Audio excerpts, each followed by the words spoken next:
But of course, the action or the reaction of the police cannot be justified as well. Yes, Do you there are, believe so? there are incidents wherein the reactions of the police is unreasonable and unjustified. Like for example, yung nangyari doon doon sa driver na si Franklin Ko. As I've said, walang sapat na dahilan para gawin niya yun. Kaya tinignan ko yung pinanood ko yung frame by frame kung ano talaga yung insidente. At ano yung nag-trigger sa kanya para gawin niya yun.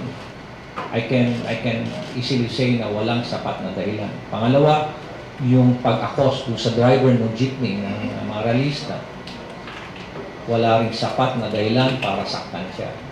Let's all bear in mind that first, it has been established that the protest action carried out by the militant groups in a U.S. embassy has no legal permit. So it is illegal per se in violation of existing laws. So lest we forget that particular fact.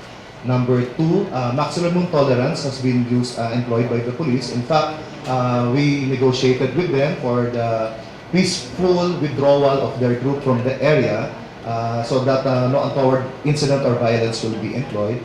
And number three, there's unprovoked actions on the part of the militant groups by suddenly assaulting and storming the gates of the U.S. Embassy, throwing paint and other debris at the main entrance gate, spray painting the walls of the perimeter of the United States Embassy, which under existing Vienna Convention, the government has the obligation to protect and suppress. And then lastly, as mentioned earlier, there are 32 policemen injured during the clash. Unfortunately, there was also several protesters who were also injured, and this is precisely why an investigation, a deep and exhaustive investigation, will be conducted to determine if there are liabilities on the part of our policemen, either administrative or criminally, and for which reason we're prepared to answer these questions. Meron bang procedure sir paano o ano bang dapat gawin halimbawa ng pulis katulad nun na naipit siya dun sa rally tapos ginugulo yung sasakyan. Paano ba dapat sir gawin dapat? Yes, number one yun kasi ang sinagot ng ating driver. Remember, he was interviewed.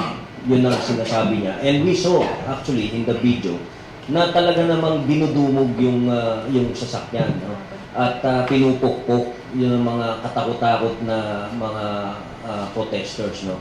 And dito papasok yung life preservation ng isang tao. Tao din kasi yung driver na yon, tao din yung ating mga pulis, no?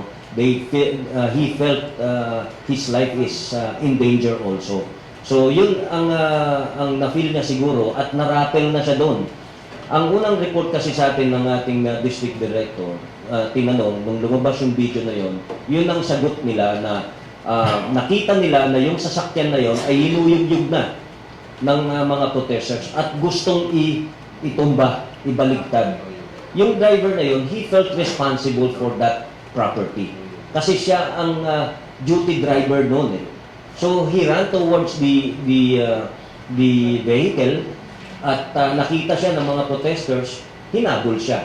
Pagpasok niya, pinagpupukpok yung nakita naman natin, no? Pinaghampas ng yung sasakyan, yung mobile car. So, and he felt that his life was in danger. So yun ang sigurong naging instinct niya na to extricate from that